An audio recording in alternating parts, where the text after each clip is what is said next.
Hello guys, what's up? How are you? I'm doing this video kasi I'm just really thankful this past few days, no? Kasi ang dami-dami nangyari, training sa trabaho, nagsabay-sabay, and as well sa family problems. Hindi naman siguro maiiwasan yan, yet I think it's normal na magkaroon tayo ng family problems because kasama talaga yun guys, hindi talaga maiiwasan yun. And kaya siya tinawag na family problems kasi I think sinusolve siya with your family as well. But for now, I'm just having my not pride is not correct word to use, but I'm just having my siguro my solitude, solo time, so to have some inner peace in my side as well naman. So I'm the kind of person na kapag ka hindi na ako galit or kapag ka ako mismo sa sarili ko is naka-move on na sa nangyari, siguro in my right time, ako yung lalapit regardless kung nasaan man sila. So, I'm doing this video kasi nung mga past few days kasi recently lang, siguro March 27, I'm having a first time accident in a motorcycle. So, ang nangyari guys is, pabalik na ako ng bahay. I'm just done with my business sa labas. So, pabalik na ako ng bahay.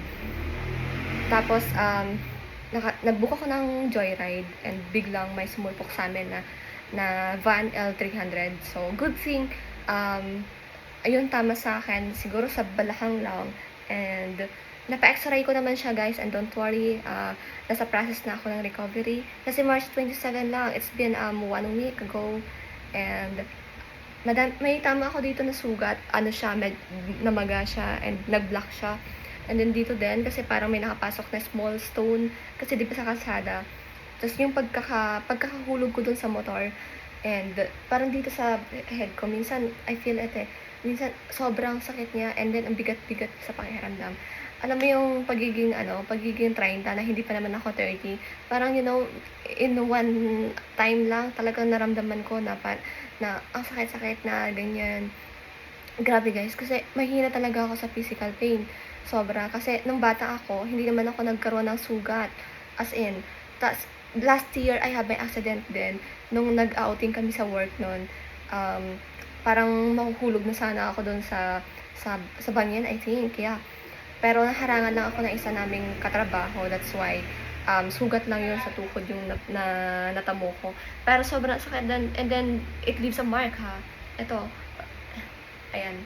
Ay, hindi na siya. Okay. This one. Ayan. Tapos, hindi na siya naaalis. Kasi, syempre, kapag may age ka na nagkasugat ka, hindi siya basta-basta mag-heal. Talagang it leave a mark sa body mo. Tapos, ngayon naman, this year, yung sa motor nga. And syempre, nung pagkasalpok sa akin sa motor, syempre, pinipigilan kong hindi makatulog, guys. Kasi, para hindi na masyadong, I don't think so. Sa akin lang kasi yun. Kasi, syempre, narinig ko na sa mga matatanda yun na huwag daw matutulog kapag ka na-disgrasya. So, nilalabanan kong makatulog na hindi makatulog. And then, may tumawag sa akin. Tapos, ano pala yun, yun pala yung totoong nabook ko na joyride. So, grabe yung pangyayaring yun. Grabe talaga. But good thing I'm alive and kicking. So, I'm just so super, super thankful. Kasi malapit pa naman na yung birthday ko. So, siguro prone tayo ng accident pagka malapit na yung birthday natin, di ba? So, it's fine. Good thing na nakasurvive ako doon. Kasi it's God's miracle talaga. Buti na lang yung motor yung naipit ng van L300. Kung mapapansin mo, hindi ako ganito magsalita dati. Yung face ko parang gumagalaw. Pero ngayon, hindi ko na siya masyadong magalaw. Kasi nga, dun sa accident. And then kapag kalilingon ako, hirap na siya.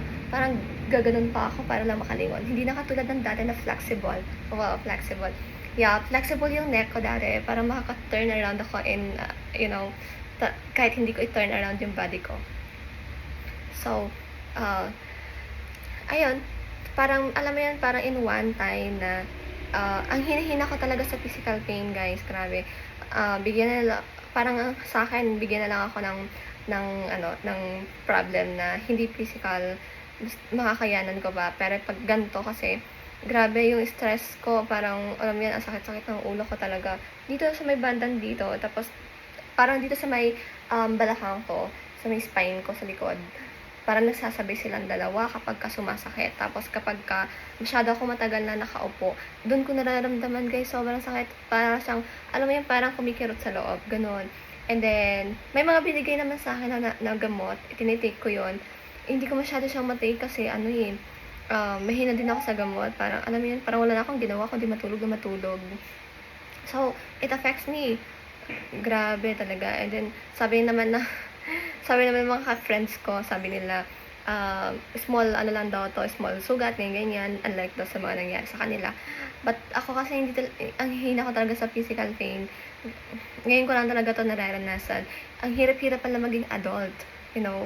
Siguro, andito na ako sa phase na pagiging adulting, and it shook me a lot kasi, I can explain it eh.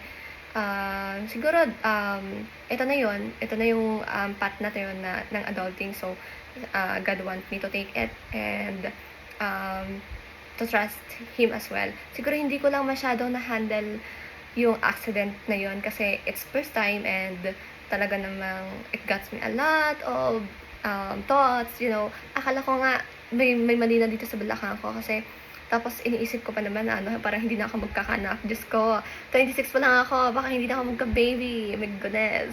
So, ayun, yun yung ini-stress ko. Hindi talaga yung sugat ko sa ibang katawan. Yung sa balakang ko talaga. Grabe yun. So, nag-overthink ako na very, very light.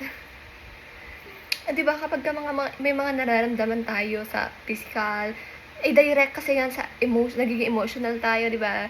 So, ayun, doon na nagsimula yung depression. Pero hindi naman ako na-depress. Siyempre, God will never let me experience that depression, you know. Hindi naman, there's no bad naman sa maka-experience ka ng depression. Though, hindi mo talaga malalaman kapag ka may depression ng isang tao.